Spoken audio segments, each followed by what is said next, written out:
his book that I love is called For the Culture: The Power Behind What We Buy, What We Do, and Who We Want to Be. I was honored to have him on this program. That book came out. Again, it's called For the Culture: The Power Behind What We Buy, What We Do, and Who We Want to Be. I highly recommend that book. It's on the shelf in my office right now. You should check that out. I'm raising that because I want to ask Marcus a question relative, I think, to that text in just a second here. On this program yesterday, you recall we had one of our guests, Latasha Brown, the co-founder of Black Voters Matter. And she sort of went in. Was that yesterday, Miles? Day before yesterday? I can't remember what day it is. Today is Wednesday. Maybe it was Monday. I don't know. Yesterday. Yeah, Tuesday, yesterday. So Latasha was here yesterday, and we were talking about this economic pressure campaign called We Ain't Buying It. I love the name, We Ain't Buying It.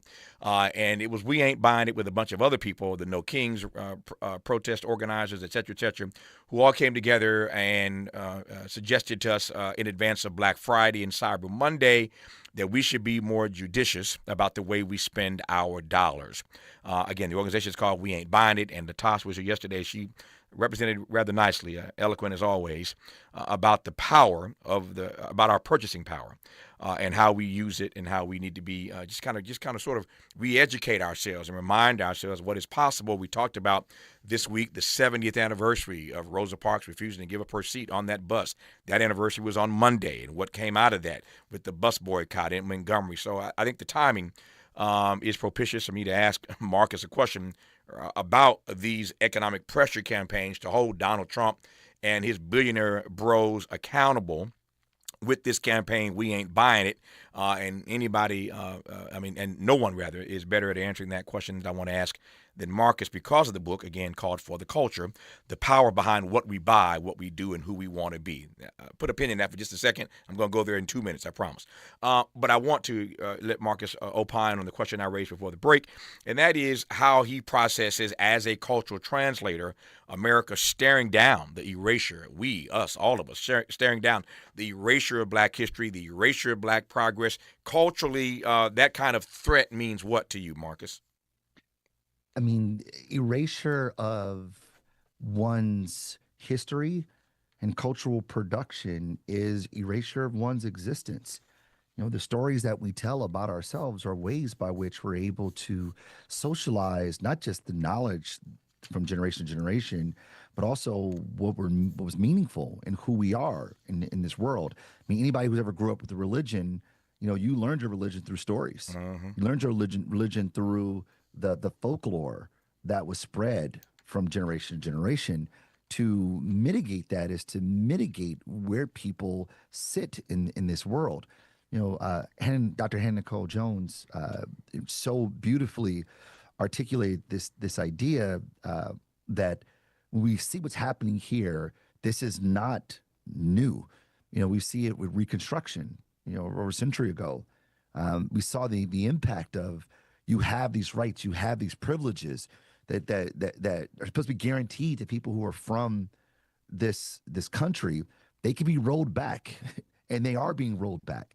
And it seems like small, incremental, diminishing actions, but the alchemy of them are massive, and they start with the things that are abstract before they get to the things that are tangible.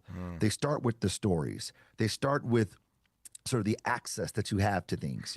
The fact that they have removed the professional label of certain industries like nursing, which is predominantly women, predominantly Black women, or a great population are Black women. Same thing with the MBA, Masters in Business Administration.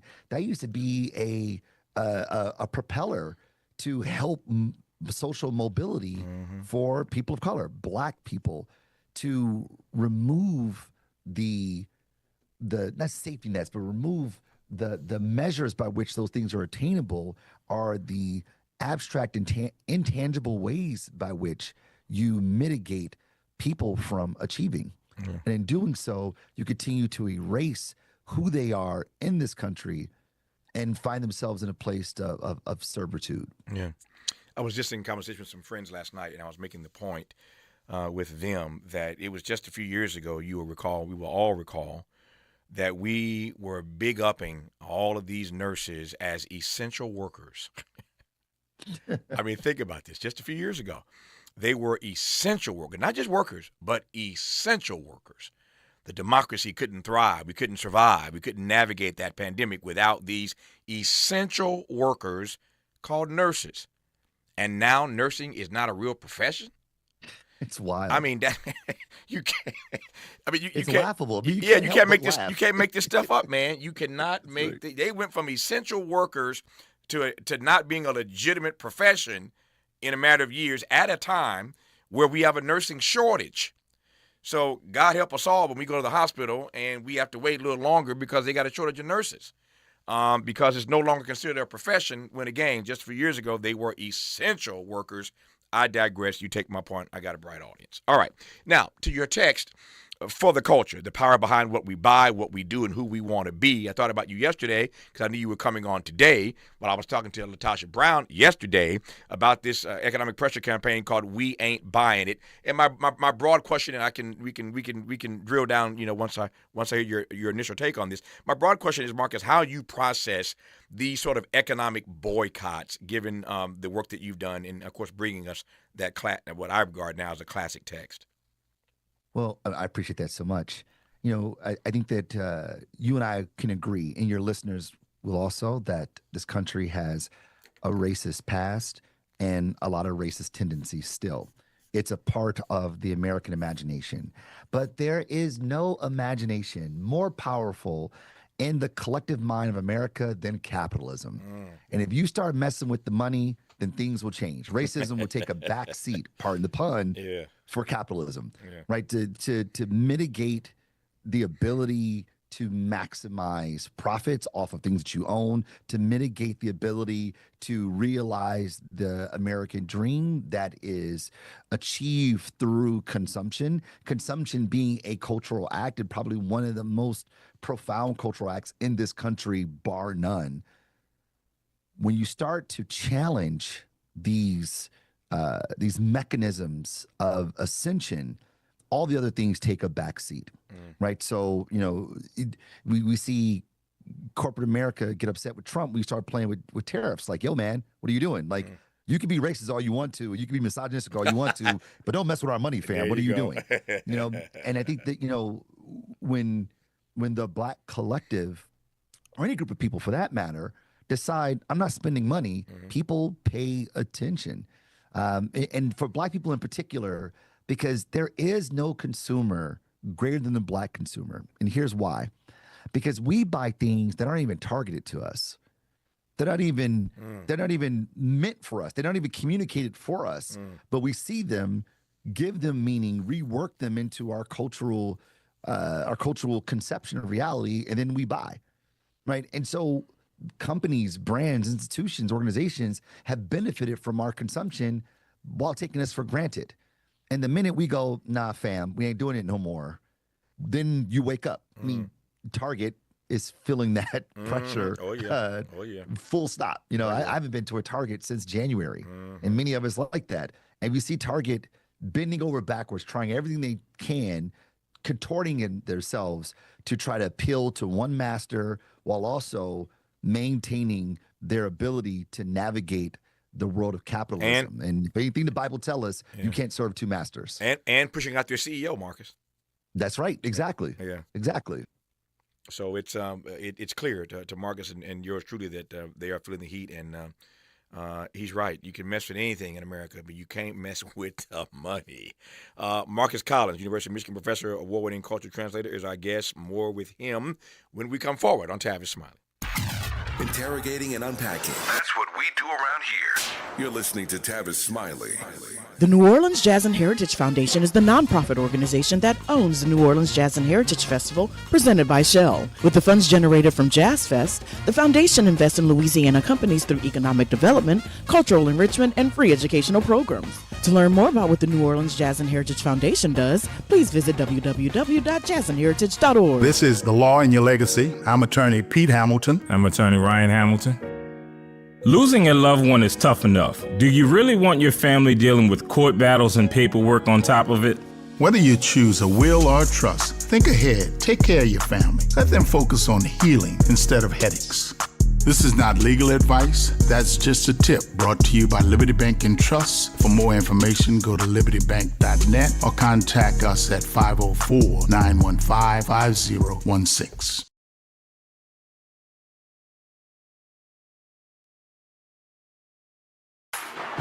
Less monologue, more dialogue. Tavis Smiley continues right now.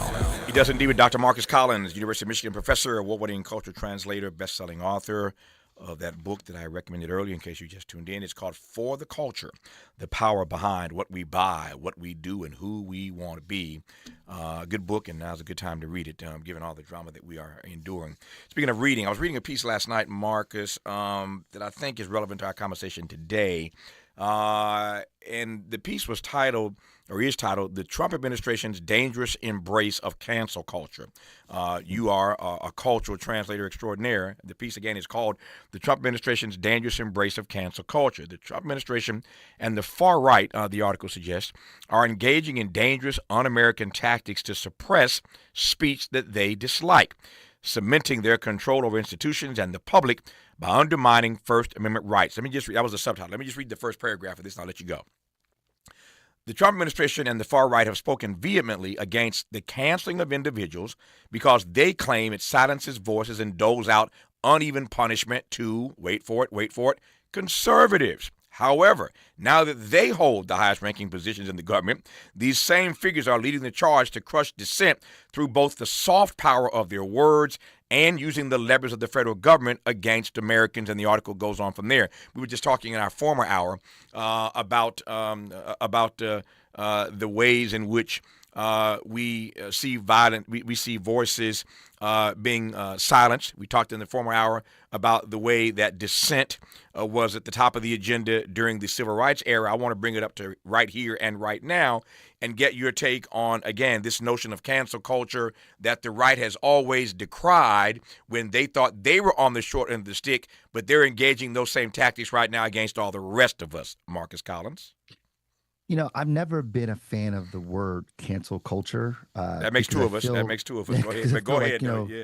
We've always, we've always have rejected things that were antithetical to how we saw the world. Mm-hmm. Think about Lance Armstrong. We loved him until we realized that he was cheating with steroids. Then we're like, we're not rocking with you anymore, right? When you are out of line with the beliefs and convictions of the zeitgeist, you get pushed out. When we were calling it cancel culture, when we were in a different day, when we were in a much more liberal world, I don't think it was cancel culture then. I think it was accountability. You know, if you were foul, you're going to be called to the altar to have a conversation about it. You're going to come to the front of the church to discuss it, be held accountable. In today's conservative dominant world, I don't think it's cancel culture either. I think it's coercion. I think the idea here is that if you don't say it the way we want to say it, and if you have a point of view that is antithetical to ours, we're just going to bury you. We're going to keep you from living. We're going to keep you from having a pulpit. We're going to keep you from having journalistic credentials. We're going to keep you from having a voice. One is about accountability. This is just Debo tactics. Who's going to beat you down? And I think that, like, you know, there's this false equivalency between the two. It's hypocritical, no doubt, but it's not equivalent by any stretch. You know, culture at its core, it's a governing operating system by which we carve out our personhood, who we are, and what people like us do. And when people do things that are antithetical, that are against, that run afoul, that are not congruent to what is acceptable and legitimate to people like us, we go, you can't hang out with this, dog. You know, like in every institution that exists. In church, if you break the rules of the church, you get excommunicated. In your family, if you wild out, people go, don't invite him to dinner. You know what I mean? Like, this happens all the time. If you cheat in school, you get kicked out. Like, there are repercussions to things that are antithetical to our sense of normality. I think of it as accountability. When you are being called on those things, But when you are being silenced Yeah. because of those things, you no longer have a voice at all. Yeah. That is just coercion. And that's the world that we live in today. It's a much better word than cancel culture. I receive it. Coercion. Our remaining moments with Marcus Collins when we come forward on Tavis Smiley. For all the freedom-loving folk, this is Tavis Smiley. I feel like freedom. Tired of the impersonal, one-size-fit-all style of banking? You deserve a bank that delivers exceptional service and personalized attention to your needs. That's the Home Bank Standard. Since 1908, Home Bank has been a trusted financial partner for businesses and families because we go the extra mile to help you reach your goals. See for yourself why Home Bank is good for business, good for life. Stop by any New Orleans area location or find out more at home24bank.com. Home Bank, member FDIC. Saints of God, it's time for us to tell you the truth. It's time for you to start your 21-day challenge. Don't take another day. Do it right now. Call 504-701-4711. That's the whole water stove, Pastor David Impartian Sr., the host of Change Your Water, Change Your Mind. This is the water that's designed to change your body, the way you think, the way you act, and the way you look. Why don't you start your 21-day challenge today? For $35, you can start it right now. Call me so we can set up your appointment. 504-701-4711. That's 504-701-4711. Change your water, change your mind. More honesty than you can handle. More empowerment than you can imagine. You're tuned in to Tavis Smiley. Tavis Smiley, Marcus Collins, University of Michigan professor, a cultural translator, best-selling author. I've got 2 minutes left here, Marcus, 2.5. I'll give it all to you. We've covered a lot in this hour. I mean, my conversations with you are always rich. I appreciate them more than you even know. But I want to close with a broad sort of philosophical question, if I can, and that is whether any of the amalgam of all the chaos that we are enduring and all the chaos we've discussed in this hour, is it possible that the chaos is making us more cognizant? That's a really good question. I think that the chaos has created an exogenous shock to the system that now puts the responsibility on us to respond. Marshall McLuhan, great scholar of technology, communications, media, and humanity, he'd say that the media work us over completely, leaving no part of us untouched, unfiltered, unaltered. And the idea there is that media helps us shape reality, but they help us shape reality. However, we are the reality makers. We are the reality shifters. We contextualize the world. So I say there that it's not enough to say things are so crazy, we're crazy. I say for us, we have agency in this. And as we see crazy, it's important for us to call it out. And if there are roadblocks and stumbling blocks that keep us from our traditional vehicles to do that, like the traditional media, then we have to tell stories. I mean, even in times of great despair, when I think about the African-American condition, the people here that were in slavery, they were enslaved. They told stories, they sang songs, they were able to find community in ways not only to communicate, but also to keep traditions alive within themselves. And think in that moment, this is at our worst state in this country. Yeah. We are far better off now than we were then. Good Lord. If they could do it then, we have no excuse not to do it today. Yep. And that requires us. And I think that's the thing that I stay hopeful about. I stay very optimistic about is us, the human condition. But the human condition fails when the human condition decides to stop working. We'll leave it there. U of M professor, award-winning culture translator, author of the best-selling book, For the Culture, The Power Behind What We Buy, What We Do, and Who We Want to Be. He is Marcus Collins. Marcus Collins, thank you as always for your insights. Deeply appreciate it. We'll do it again somewhere down the road, but enjoy the rest of your day and the holiday season, my friend. I'm grateful, my brother. Thank you much. Grateful to have you on, but trust and believe. Just like that, 3 hours gone, back here tomorrow, Lord willing, to do it all over again. Until tomorrow, thanks for listening to Tavis Smiley, and as always, keep the faith.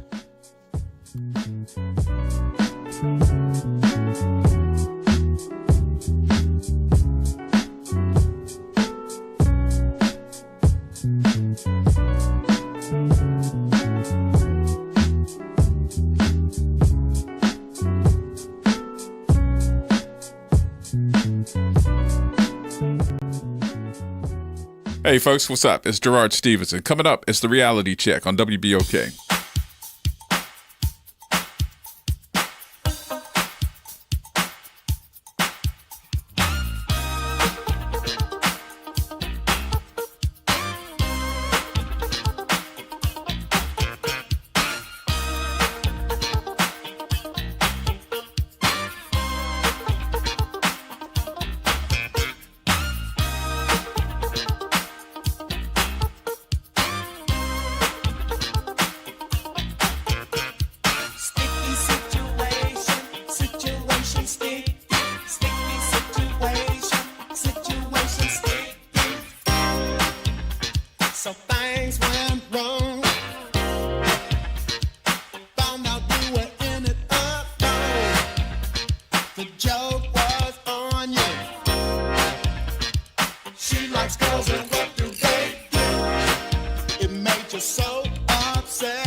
campus of Xavier University. WBOK Go and Equity Media Station.